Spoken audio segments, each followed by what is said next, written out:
Oh, there was this one time sa Game Boy ko. Like, meron yung laro na ano, yung Dr. Mario, like, basta meron dun option na pwede kang pumili ng BGM doon sa backyard namin. Meron duyan, tas sa duyan, nandun lang ako nakaupo, nag-chill lang ako, tas pinapakinggan ko lang yung mga BGM options sa Dr. Mario.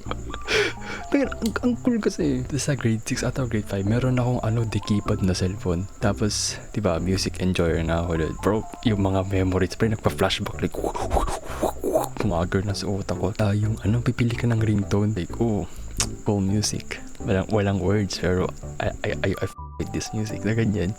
My friend and I, umakyat kami sa puno.